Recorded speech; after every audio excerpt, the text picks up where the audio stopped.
You know that Connor and I are huge fans of the AI music company Suno AI. After all, we did a whole episode about it, and it created the ballad of Connor Grennan. So I'm a huge fan. Connor's flattered that they think so highly of him, but not everyone is a fan of Suno AI. As it turns out, there are people who think that they're doing something wrong. So they've essentially been caught up in a big lawsuit recently for training on trademarked, copyrighted data, aka music. And you kind of think about it, this one's kind of tricky because when it comes to like ChatGPT using an LLM to train on text, or OpenAI to create ChatGPT, it's like, yeah, whatever. Like, who's getting mad? It's like Forbes and the big publications that get mad because this is like a professional thing. But like, there's tons of content that is not really professional. People just doing their own blogs or comments on videos on Reddit, and it's like, that's like, those people are not going to get mad that you trained off of their comment or their response, or even maybe their personal cooking blog. Like, maybe they'll get mad, but that's not really a big thing. And they don't really have a big legal team and lobbying power. But so that's, text. When it comes to music, this is a completely different story. Every single person that is on Spotify and Apple Music, I mean, not everyone, but a huge percentage that's in the top charts and everything else that these music models are training on, they got big legal teams, they Mhm. have big budgets, they have distributors and partners, and most importantly is the record labels that are going to be pulling the strings on this. You're not going to get, you're not going to be get like a big singer probably personally suing as much as you're going to get Universal Music, etc. So Suno AI is caught up in one of these lawsuits. Connor's been doing some research and talking about it. What are you seeing with the Suno lawsuit? Yeah, this was you and I have been messing around with it a lot, and this is one of those ones where it sort of feels like the Napster moment for those of you, and I think there's a lot of us out there who remember that moment where you discovered Napster. You're like, this feels too good to be true, and then sort of was too good to be true. But it changed the way that we listen to music, and I think that the music industry is seeing this as a huge existential threat in the same way New York Times is suing OpenAI. It's more of one of these things. I don't know if it's the lawsuit is ridiculous, right? It's sort of like something like 150,000 per dollars per infringed work. So it's not about that. It's more about let's start setting some guardrails now, really early on, before these things get essentially too big to fail and too big to just pay off any lawsuit. So I think New York Times actually waited a long time to do that, and now OpenAI is valued at whatever $100 billion or whatever it is. It's hard to bring lawsuits against those kinds of organizations because especially when it's not just about you getting paid, it's about your model in general. So real quick on this, it's the lawsuit is coming from the Recording Industry Association of America, and just a couple of things. I'm just going to like read this. The lawsuits say that they've used copyright music. Suno and Udeo. I don't know how to say that, Jaden. I don't know if you do. Udio, I think. Udio, to train their AI models without permission, obviously seeking damages of 150 grand per infringed work and saying that they're exploiting artists' work. We can imagine the recordingists and their side of this, right? The defense from Suno is essentially that the technology exists to generate original outputs. That's the cry of the generative AI companies. It's saying this is all original. I don't know. And by the way, I want Suno to kind of win as its selfish consumer, but I don't know about that. It claims also that it doesn't allow user prompts referencing specific artists. I will say that there's a million ways around that. I'm not going to sort of say them live on this podcast, but just know that there's creative ways of making sure that you want this thing to sound like Taylor Swift. And also that the use of their data falls under fair use, which again is the cry of the generative AI model. It, I don't know, Jaden. It's how great would it be if this thing can actually exist and all that? But just from I know we're not lawyers here, but even from the legal standpoint or where you think this is going, when you see the two sides of the argument, because they're actually very similar to the sides of the Mm-hmm. argument around New York Times suing OpenAI around this, we're probably going to hit this around how OpenAI and Mir Murati couldn't just deny that Sora was trained on YouTube videos, YouTube. etc. Yeah. Here's where we are. Jaden, this is the giant problem not problem, but this is the giant challenge that we're facing with generative AI. Yes, it's all original. And yes, there's no question. It's ridiculous to say it's not trained on these artists and it's mimicking them. Not where do you stand, although I'd love to hear that too. What are your thoughts on it? Yeah, so this is what I think is kind of interesting is these lawsuits, it's never like it's never like, oh, the consumers are suing because they don't like what the AI company's doing, or like they're doing something like bad. It's always a product that's amazing, incredible, people love it, and then it's just like, well, do they owe compensation to the data that they trained on, is pretty Right, much the big right. question. And so I think there's been a bunch of lawsuits that I 100% do not support, where they're just like, we request that you shut down, like, to be fair, the New York Times lawsuit, like, I know that they were doing it as like a bargaining thing, but they said like OpenAI has to cease and Yeah, desist come on. any model that had our data in it. And it's like, okay, so they're just going to throw away like $100 billion of models that were trained because their data's in it. Like, yeah, right. So I think people kind of go a little overboard. That's not going to happen. But like, I bring this up to say, like, consumers love this.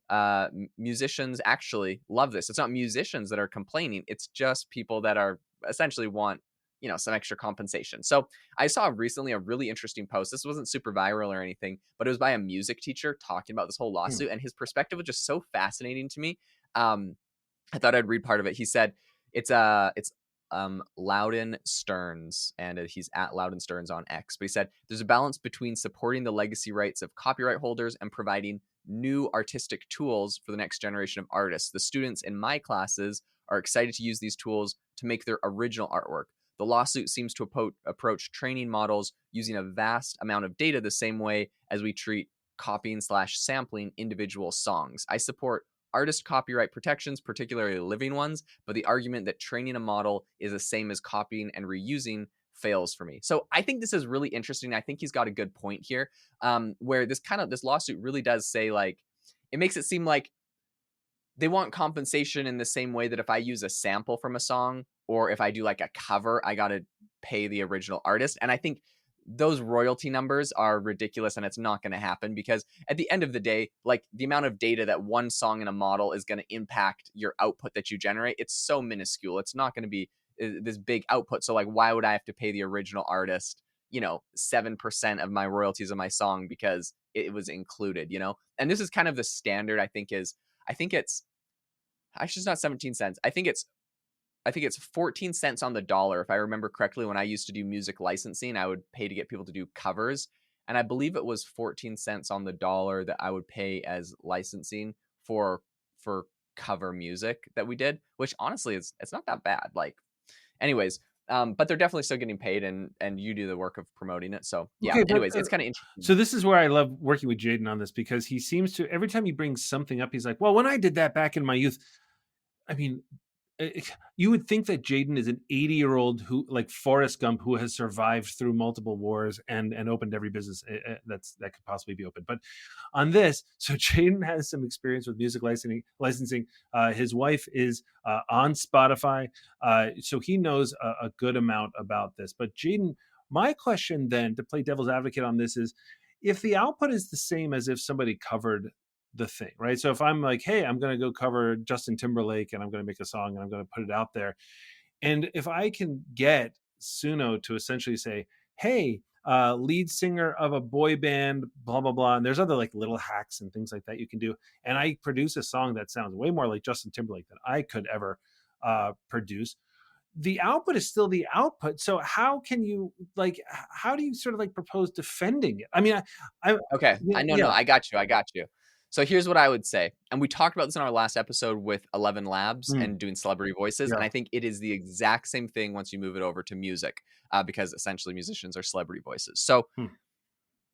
the thing I think Suno did well was they blocked you from using artist names. And at first, I kind of got around it by misspelling like artists. Like, I would spell Juice World wrong, and it would make it sound like Juice World. They eventually completely removed, like, they changed their model, or the way they input the prompts. They literally will not, if you mention an artist name in any way, it's just like not a viable part of the prompt. It doesn't actually impact it anymore. And it's actually kind of annoying, because you have to be more creative now. Like you mentioned, you got to say the lead singer of a boy band with a 90s feel Right, right, right, that's right. maybe this age. Like, you could try to do it, and maybe it could come up with something that sounds sort of like Justin Timberlake, perhaps. But also, there's singers that just sound like Justin Right, Timberlake. Like, right, that's right, just what right. they sound like.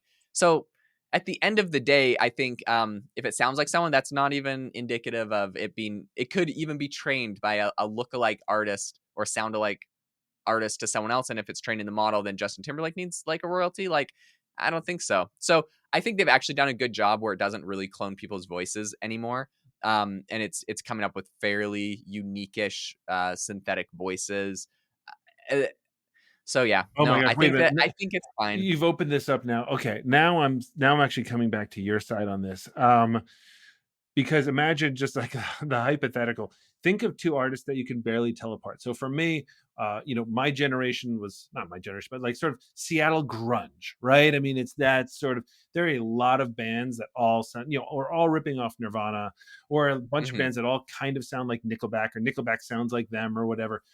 And if you are a band coming up, people would say, well, you're copying your derivative. Okay, but you're still a human and you're just trying. Nobody's going to sue you for trying Yeah. to sound exactly like them. So now I'm taking my own challenge to Jaden and flipping it on its head and saying, okay, but what if I said, let's say there was a band that, a cover band, not even a cover band, let's say there was a band that was sound almost exactly like Nickelback called, whatever, Foursquare. Or I don't know how to name bands, but anyway, it's like, hey, give me a song in the, like, wherever Nickelback is from, and blah blah blah, and in this, and I guess you can't use the name of the band anyway, but point being, if you say that, how do you know that the generator? Because if I'm the band Foursquare that tries to sound exactly Uh-huh. like Nickelback, you may sound this and be like, you're not ripping off Nickelback, you're ripping off us, and Nickelback will be like, you're not ripping. Do you know what I mean? Like, because to kind of flip my Right. argument on its head, the output is the output. Like, you can't possibly prove that it's ripping off one or the other. So that's where it gets into another gray area. Yeah, no, 100%. I think there's too many gray areas for it really to get nailed down. Now, if anything happens, it's going to be the same thing that we're seeing out of Perplexity, the same thing we're seeing out of OpenAI, where just to keep people appeased and the Right. lawsuits at bay, Suno could just go and sign some deals Right. where they're like, Right. we'll give you 10% royalty for everything we make because we are using your content in our data set, whatever. They can make some sort of deals with these companies where it goes like that. And I think that's kind of what these companies want. They don't really want to shut this down because, to be honest, their own artists are probably using some of these things. I think if you're a really talented artist, obviously you're not going to use Suno AI to like create your music, but you are 100%. I think you're dumb. I mean, I know people get mad at me because music is art and whatever, but I would be shocked if you don't go and use these tools to give you good ideas for good hooks or good lyric lines or good transitions in your music. And like, you go do you and be amazing and whatever. But like, and I know inspiration strikes. So like you mentioned, Connor, like my wife, she just released her first EP, which is just her. She wrote like 5 songs. She plays them on the guitar. She's just a phenomenal guitar player. She produced and edited and mixed and mastered everything herself. She just taught herself and made a whole album by herself in like 2 weeks. She just kind of went on a tear and did it. And it was funny because after the fact, I discovered Suno AI and I'm like, oh, you got to like check this out. Like it could give you ideas for like tunes and stuff. And to be honest, like the look on her face was mostly disgust, and she didn't even want to touch it because she's like, I don't want anyone to ever think that like I use AI to do Right. my stuff, Right. which is it's kind of funny. But like at the end of the day, I mean, I think it's kind of useful. So there's definitely people that fall into different camps here. But as far as a legality perspective and everyone being able to use the tool, I think it should be able to be Jaden, used. name of So your wife, name of her album. Where can they find her music? Go on. Jillian Schaefer, go get the album. It's an amazing album. Highly recommend it. It's a acoustic, very relaxing whenever my kids are in the car and our baby is crying. We put that thing on. It might just be because it's his mom's voice, but we put that thing on and it is the only thing that'll make him stop crying. So some people have to listen to Cocomelon in the car. We listen to the same album on repeat. We're probably its number one listener. Shout out Jillian Schaefer, a saint of a human being, a far, far, far better half to our man, Jaden Very Schaefer true. here. Listen, everybody, go out and support Jillian Schaefer on Spotify, number one. Number two, thank you for joining us today. Really, we love having you guys here. We love doing this. We love that you guys have given us ratings and reviews. We are so, so grateful for you guys tuning in, rating, reviewing us. Thanks for being a part of this and have a great rest of your day.